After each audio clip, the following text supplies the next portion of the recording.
दर्शकों नमस्कार। Final post में आपका स्वागत है। आज हम ऐसे मुद्दे पर चर्चा करेंगे जो आजकल चर्चा का विषय बना हुआ है, वह है जातिगत जनगणना। ऐसा नहीं है कि ये मुद्दा कोई नया मुद्दा है, यह बहुत पुराना मुद्दा है जिसे काफ़ी समय से उठाया जा रहा है। लेकिन इस मुद्दे को इस समय हवा देना, उसके पीछे भी का कारण आपको समझना पड़ेगा। कहते हैं राजनीति एक ऐसी अंगीठी है जिसमें हमेशा एक चिंगारी पड़ी रहती है, आग जलती रहती है, बस हवा देने की ज़रूरत होती है। और वह हवा जो है सही समय पे दी जाए तो उसका फ़ायदा जो है कुछ ज़्यादा मिलता है राजनीतिक पार्टियों को। यही कारण है कि उत्तर प्रदेश के चुनावी मुद्दे को लेकर जब अखिलेश और मुलायम जी की मुलाकात लालू जी से होती है तो लालू जी एक ऐसे मुद्दे को हवा देते हैं।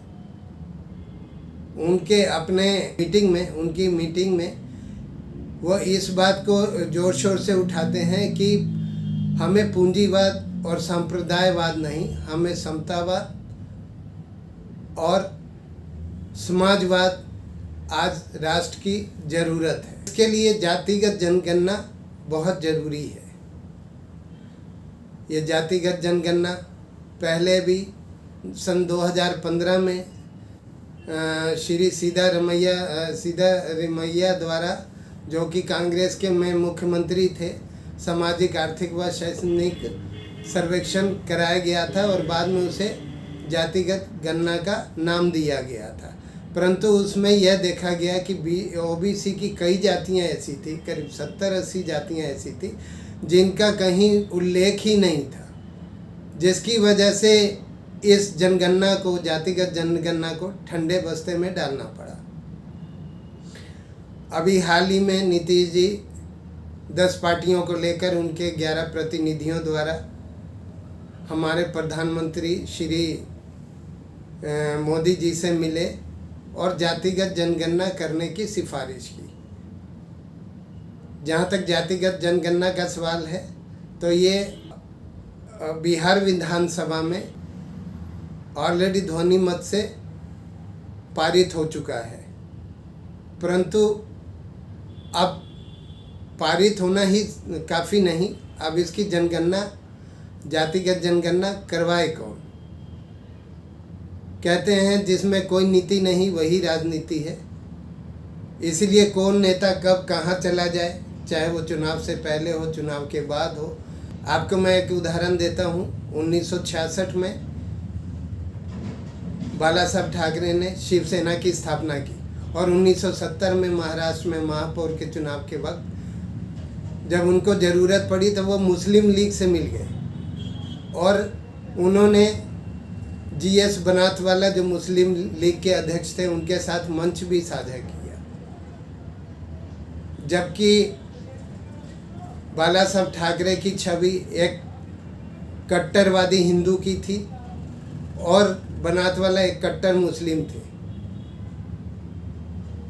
फिर भी अपने स्वार्थ पूर्ति के लिए बाला साहब ठाकरे ने मंच साझा किया और मुस्लिम लीग का समर्थन लिया। ऐसा नहीं है कि ये एक उदाहरण के तौर पे आपको बता रहा हूँ कि ये बहुत पहले से ये बातें चली आ रही है कि कोई किसी का विरोधी नहीं होता राजनीति में। सब अपने स्वार्थ पूर्ति के लिए किसी से भी जाके मिल लेते हैं, किसी की गोद में बैठ जाते हैं। अब जहाँ तक नीतीश जी की बात है तो नीतीश जी का ये कहना कि लालू जी, तेजस्वी के सुझाव पे हम लोग माननीय प्रधानमंत्री जी से मिलने आए हैं और उनसे जातिगत जनगणना की सिफारिश की है। तो क्या अगर केंद्रीय सरकार जातिगत जनगणना नहीं कराती तो क्या वो अपने खर्चे पे जनगणना कराएंगे? तेजस्वी यादव यही कह रहे हैं कि ये अगर नहीं होता तो ये मुख्यमंत्री का दायित्व बनता है कि वो जनगणना कराए। इस जातिगत जनगणना का खर्च करीब 162 करोड़ के आसपास है। तेजस्वी यादव और नीतीश जो मिलकर आज दोनों विपक्षी पार्टियां हैं। 2020 में विधानसभा में चुनाव के समय नीतीश के ऊपर तेजस्वी द्वारा एक केस में नाम होने का जिक्र करना और उसके उपरांत नीतीश जी का तेजस्वी को बहुत बुरा भला कहना, उनके बच्चों तक, लालू जी के बच्चों तक बात चली जाना, ये अपने आप में यह दिखाती है कि जो भी नेता, चाहे वो कितना ही विरोधी हो, अपने मतलब के लिए किसी से भी जाके मिले। अब यहाँ देखना ये है कि नीतीश जी अपने फ़ायदे के लिए ये बात कर रहे हैं या तेजस्वी अपने फ़ायदे के लिए ये बात कर रहे हैं, यह जानना बहुत ज़रूरी होगा।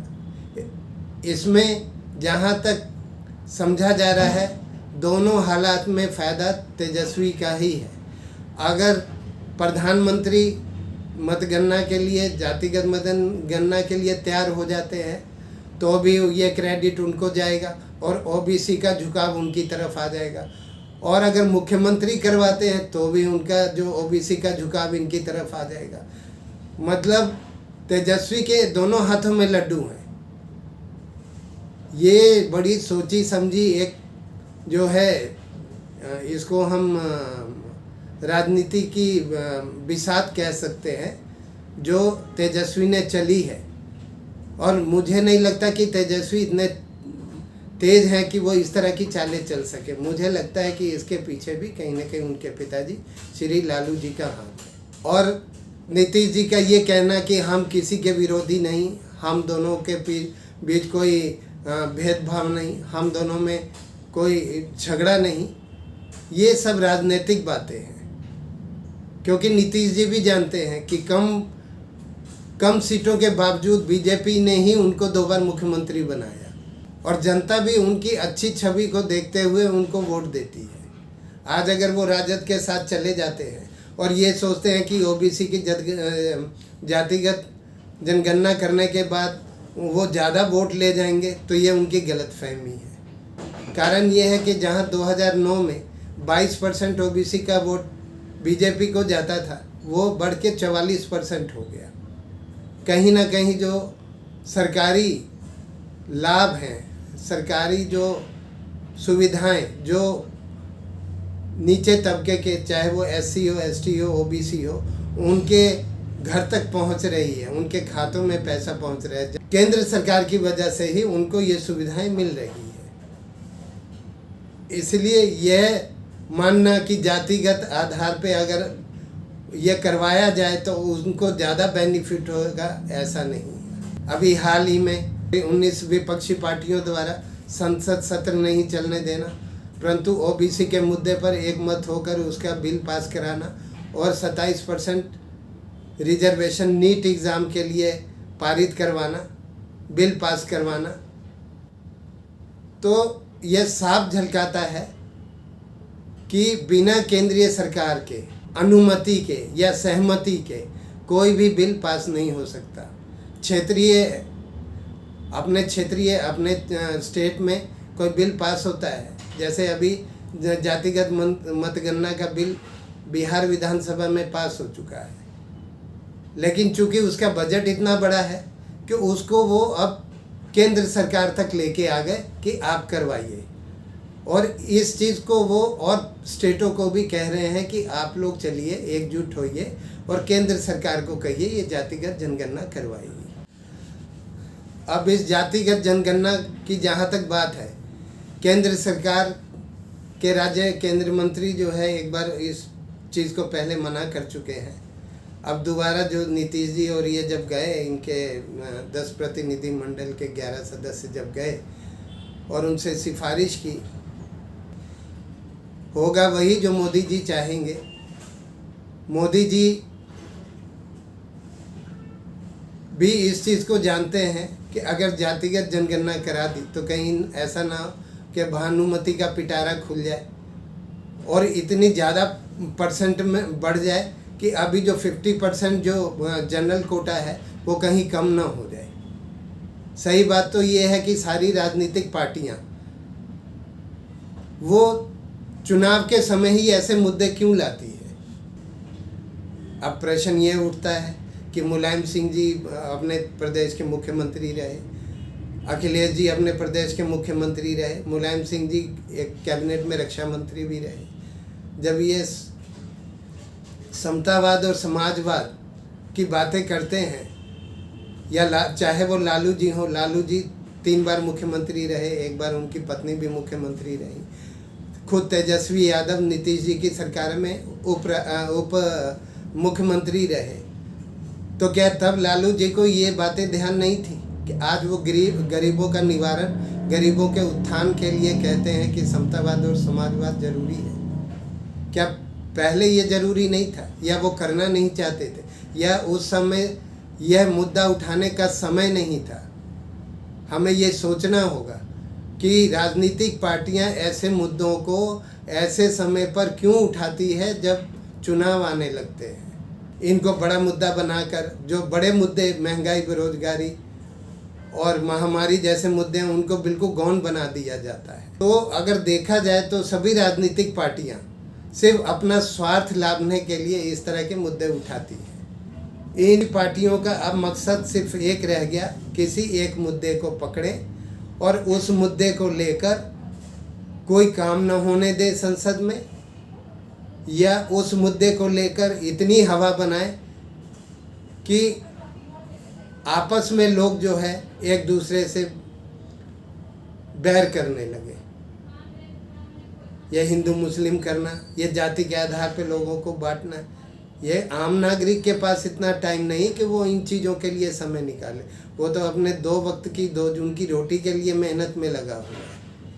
ये कुछ राजनीतिक पार्टियां और उनके पिछलग्गू, जिनका राजनीतिक पार्टियों से स्वार्थ पूरा होता है, जो उनके कार्यकर्ता, कुछ कार्यकर्ता, वहीं तक ये सेवाएं जाती है।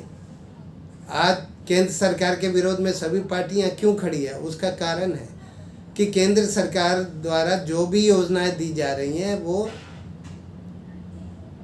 बिल्कुल गरीब तबके को बिना किसी भेदभाव के पहुंचाई जा रही हैं। चाहे वो किसान का पैसा हो, डायरेक्ट उनके खाते में जा रहा है, चाहे वो पेंशन का पैसा हो, डायरेक्ट लोगों के खाते में जा रहा है। तो जो पहले भ्रष्टाचार था, जो उस पे अंकुश लगा है, एक राशन कार्ड, एक परिवार, एक देश, आप कहीं से भी राशन ले सकते हैं, वो भी बायोमेट्रिक कर दिया गया। तो इन चीज़ों से कहीं ना कहीं विपक्षी पार्टियां उनमें बहुत असंतोष है। इसलिए यह इस तरह के मुद्दे उठाना, और ख़ास करके चुनाव के टाइम में, यह राजनीतिक पार्टियों को भी सोचना होगा कि क्या उसका लाभ उनको मिलेगा, और अगर मिलेगा तो कितना मिलेगा। बिहार है, बिहार में करीब ओबीसी के अंडर 136 जातियां हैं, जिसमें 18 से 20 जातियां जो है वो मुस्लिम की है ओबीसी में, और यूपी में अराउंड 76 to 80 जातियां हैं जो ओबीसी में आती है। ये वो जातियां हैं जो ऑन रिकॉर्ड है। बाकी बहुत सारी जातियां ऐसी हैं जहां तक लोग पहुंच नहीं पाए, या जिनके बारे में लोगों को पता नहीं है, या वो लोग जिनको इन योजनाओं के बारे में पता नहीं है, या वो लोग जो ओबीसी के रिजर्वेशन के बारे में नहीं जानते, या वो लोग जो स्टेट या सेंट्रल द्वारा दी गई सुविधाओं के बारे में नहीं जानते। तो ये कहना कि जब तक जातिगत मतगणना नहीं होगी, जो बेसिक सुविधाएं हैं वो एक एक नागरिक तक नहीं पहुंचेगी। तो ये मुद्दा आज क्यों? ये पहले भी तो था। अगर आपको गरीबी ही हटानी थी, मैं सभी विपक्षी पार्टियों को ये कहना चाहता हूँ कि अगर गरीबी ही हटानी थी तो इस गरीब के नाम पे तो हर बार सत्ता में आते हैं और सत्ता का सुख भोग के चले जाते हैं। लालू जी कहते हैं पूंजीवाद और सांप्रदायवाद, आज के माहौल में इसकी आवश्यकता नहीं है। तो पूंजीवाद का मतलब समझाएं विपक्षी पार्टियाँ। वो मुलायम सिंह जिन्होंने अपनी राजनीतिक कैरियर शुरू किया, क्या उस समय उनके पास इतनी अकूत संपत्ति थी जो आज है? उनकी अपनी फैमिली के 12 या 14 लोग पार्टी में हैं। परिवारवाद और पूंजीवाद तो इनसे सीखना चाहिए। यही बात लालू जी पे लागू होती है। लालू जी के पास उन्होंने क्यों अपने उसके सिंबल लालटेन रखा? लालू जी एक बहुत गरीब परिवार से आए और अपने कुशलता और कार्यशैली और कर्तव्य निष्ठा के और मेहनत के बल पर वो राजनीति में आए और उन्होंने राजनीति में पैर जमाए। वो केंद्र में रेल मंत्री भी रहे, इतने साल वो मुख्यमंत्री रहे। आज उनकी संपत्ति देखिए। उनके खुद बेटे, बड़े बेटे तेज प्रताप यादव का कहना है कि जब इनको तेजस्वी यादव को होटल नहीं बनाने दिया गया पटना में, तो अब वो दिल्ली में बना रहे हैं। तो आज बात ये आती है कि कहते हैं घर का बेदी लंका डाय। आज क्या तेज प्रताप यादव को ये लोग भी दूर करने में लगे हैं? ये भी समझना होगा। वो खैर अलग चर्चा का विषय है, हम किसी के परिवार के ऊपर चर्चा नहीं करना चाहते। लेकिन हमारा फाइनल पोस्ट का जो विचार है वो ये है कि इतने सालों तक गरीबी पर राजनीति होती रही, आगे भी गरीबी पे राजनीति होगी। और ये गरीब ऐसा मोहरा है जिसके ऊपर राजनीति कभी ख़त्म नहीं होगी। ये आने वाले समय में आप भी देखेंगे और हम भी देखेंगे। इन्हीं शब्दों के साथ अनिल कुमार, फाइनल पोस्ट से दिल्ली, नमस्कार।